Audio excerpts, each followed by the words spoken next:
I have a pretty interesting video for you. As you can see, it's not gameplay yet, but I'll kind of get into that.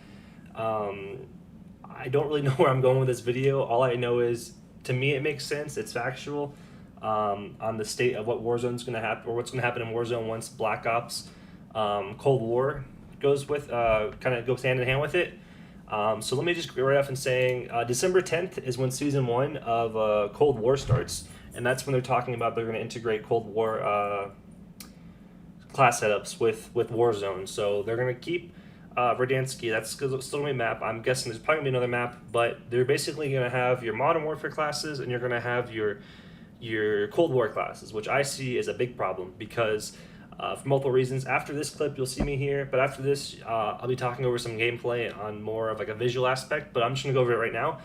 This is the Call of Duty official website. I'm on Call of Duty's website, so this isn't like made up news or anything. This is actually going to happen. So December 10th, the release of Call of Duty Black Ops War Season 1.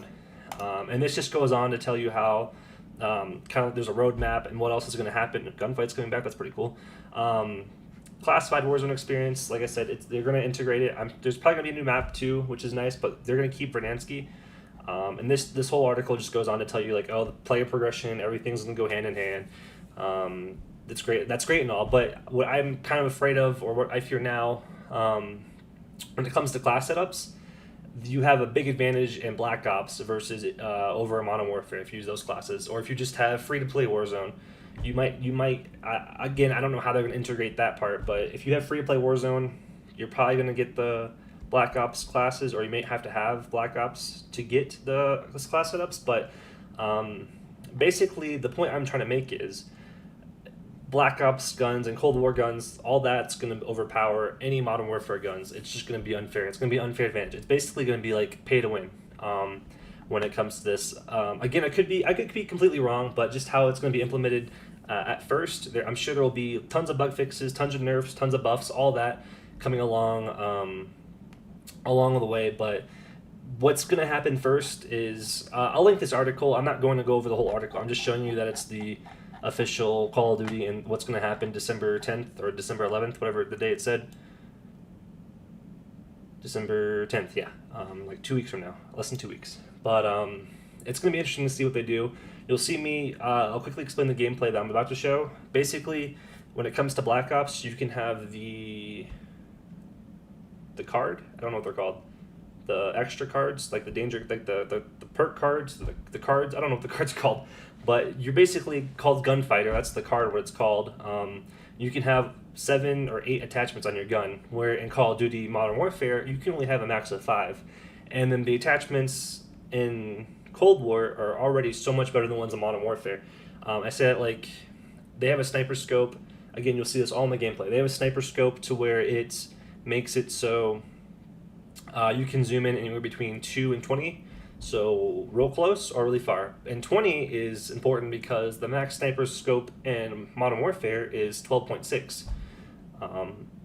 which is to be completely crazy. And when you had the Bruin was a big deal when that came out, how OP that was. But you'll see a clip of me using the Stoner, and it has a scope on it that goes from 1 to 10. So that's just versus the Bruin scope. The sniper scope other than that goes like 4.4, which you're not going to put a sniper scope on the Bruin, but it makes more sense to use the Stoner because you can choose between 1 and 10 for your firefights. Again, you'll see all this in the gameplay right after this.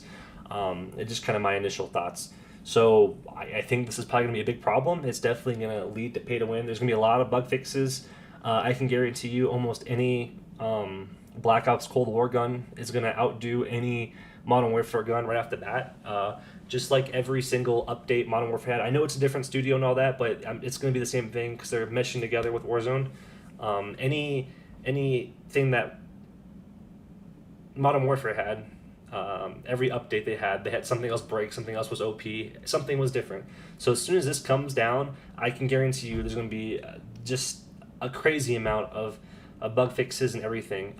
Like you can tell if you're playing Call of Duty Cold War just how much bugs is in the multiplayer now. So when they integrate with Warzone, it's just going to be a total mess. That's just how I see it. Again, I'll link this article. You'll see the gameplay, and I guess that's it really. If you guys could please too subscribe. A lot of work on this video. I actually haven't put this much work in a video in a while. Normally it's just record, copy paste, post on YouTube. But this is actually something that I think is going to be a big deal in the next couple of weeks, and it's definitely going to be a problem. So yeah, if you guys could please subscribe, like the video, comment, it means a lot, and enjoy the clips of the gameplay. Alright, so guys, in these clips, I'm kind of showing you more of a visualization of what I was just talking about. This first clip, I have the first sniper you get, and I have the 20 times scope on it. It's like the 2, you can go zoom in from 2 to 20, and you can see me zooming in with it. First thing I want to point out is notice how it's black around the scope, just completely blacked out. All you see is the scope. And we try to get a map where he could stand as far away from me as possible. And I think this kind of does it justice. You'll see the measurements, they kind of line up with each other. But yeah, he's basically as far away from me as possible, the straight line of sight, and I'm using the scope. There's like a little bit of like a heat mirage going on, but I basically can zoom in up to 20 times, which is 7.4 more times than you can in Modern Warfare. So I basically built an optimal class for that sniper, and that's kind of that first sniper. The next clip is me with the stoner, which is probably going to be like an optimal Warzone class with the stoner. Again, I'm using, this time it's the scope that goes from 1 to 10. So you start out at 1 and you can zoom all the way up to 10, which again is just crazy because that you can't do that in Modern Warfare or with those guns or with those weapons unless they make more attachments or something. I don't know how they're going to do that. He's standing in basically the same spot. I do some bursts, which are kind of funky. You probably wouldn't want to use this gun at this kind of range, but it's just kind of to prove a point. The scope again is all blacked out, and I just light him up and kill him. The next part is me kind of zooming in with the scope, different ranges, showing you different kind of controls. And he has armor on this time. He has armor on this time too, which I don't know if they'll implement the same armor as you can get in multiplayer into Warzone, but he has armor on, so just kind of show what it would be like to kill a fully armored enemy at this kind of range. And he's dead in a couple shots.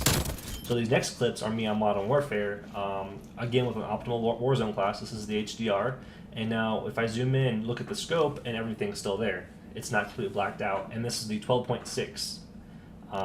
And you can see he is 128 meters away. You can tell because it tells me that at a long shot middle or whatever it gives me, but probably the same distance away, and he's so much smaller because the scope does not zoom in all the way up to 20 like it does in Cold War. So that's basically the big deal I'm kind of making here. And then I switched to the SPR, the others, and this only goes up to 8, so this is even more outclassed. So imagine you're getting almost 3 times the magnification on that other sniper. And then you see me use the broom with a sniper scope, which is just completely not going to happen. And this is only multiplies up to 4.4, whereas the other one, you can go between 1 and 8. Like, you can zoom. So that's just the whole point I'm trying to make. And then after this clip, you'll see me use the VLX, which is more of a scope people use with the broom. But I use the VLX sight, and it's just crazy how big of a difference is between those scopes and this scopes. So that's the whole point I'm trying to make. If you guys like the video, please subscribe. It means a lot. I put a lot of work into the video, and thanks for watching, guys. Bye.